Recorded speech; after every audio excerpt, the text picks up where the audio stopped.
Welcome to the Institut du Fromage video series.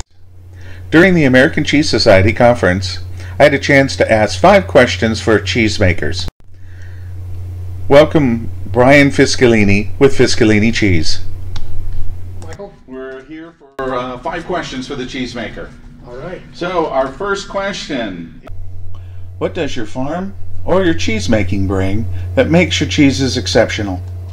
So I think a few things that we do that make us exceptional is we have control over the animals from the day they're born to when they become a milking cow, the feed that they eat, the area where they live, breathe every day, and then the quality. So we have the opportunity to make decisions that impact quality when it comes to cleanliness, decisions about the animals, all those things that allow us to make really great cheese.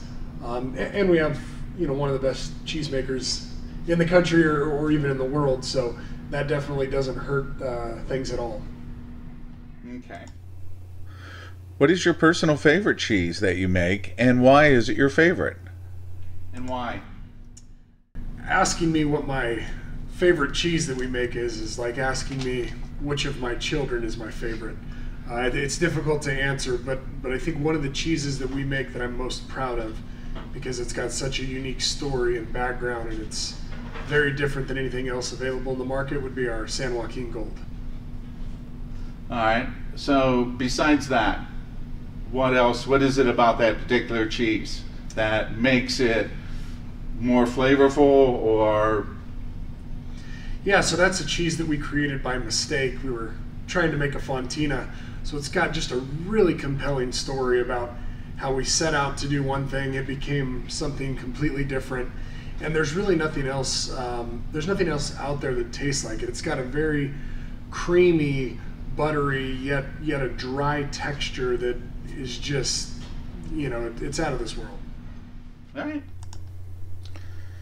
Question number 3: in helping someone buy the best possible cheese, what do you look for in the cheese or in cheese making?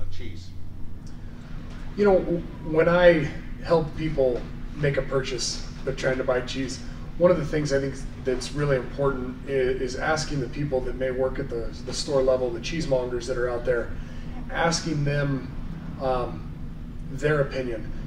Once they know what your intended use for the cheese is, whether it's going to be to pair with beer or wine or use as an ingredient in a recipe, they can really help pinpoint what cheese you should be buying or where you should look. Another thing that I always tell people is variety.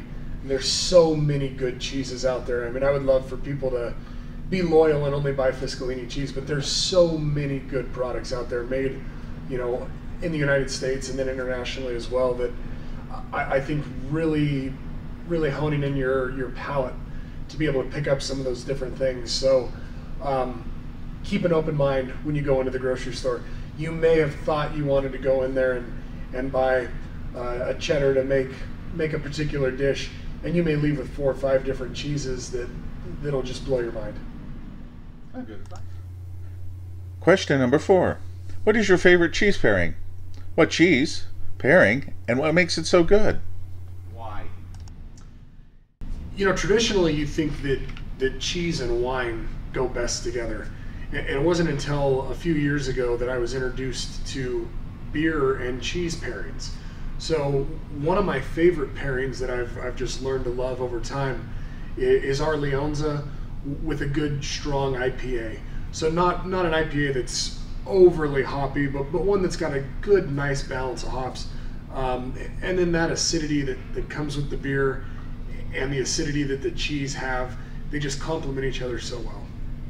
So if you had to add one more thing, you got the cheese, you got the beer, what else would you add to it? Well, as a carnivore myself, I would add a charcuterie aboard, so a spread of salamis and meats that would go really well with that. Okay. Question number 5: what is a question that you want someone to ask you about your farm or cheese making that no one has asked? Well, I've been asked a lot of questions about our operation because we do have a dairy farm as well as cheese making. People are curious. People want to know where their food comes from. They want to have a connection with the animals that produced it. So, you know, I don't know that I can think of a particular question that I haven't been asked, but one of the favorite questions that comes up is when people get really brave and they ask me, is there an opportunity that we could come out and see your farm? Because then that leads into a series of questions after that. Once they come out and they see it, you know, why is that cow doing that, for example, or why is your cheesemaker doing this action at this point in time? So I guess the best thing that I like to hear from people in the form of a question is can I come see you? Can I watch what you do? Awesome, great, thanks. All right. Thanks, Michael. Thanks, Ryan. One more thing. You mentioned something about a mistake with the San Joaquin Gold. Can you tell me about that, the story? Yeah, before our head cheesemaker, Mariano Gonzalez, came to work for us, myself and another gentleman were the two cheesemakers. I was just his right-hand man, his helper, if you will. And we were trying to follow a traditional fontina recipe.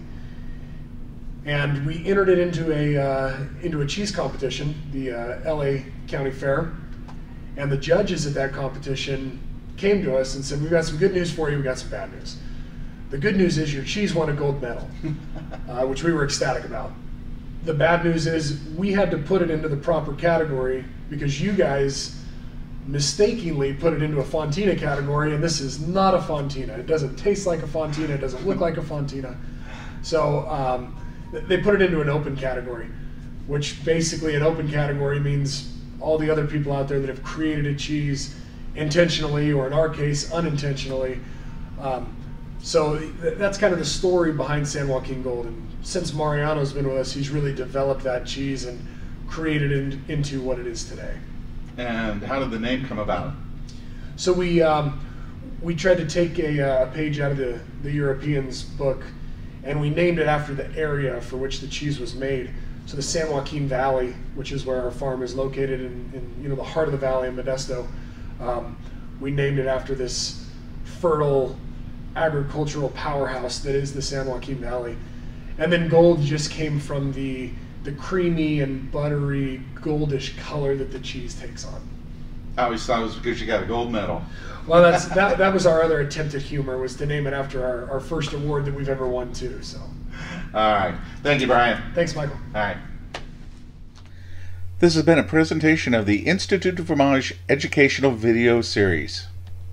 For more information, visit us at institutdufromage.com or gfifoods.com.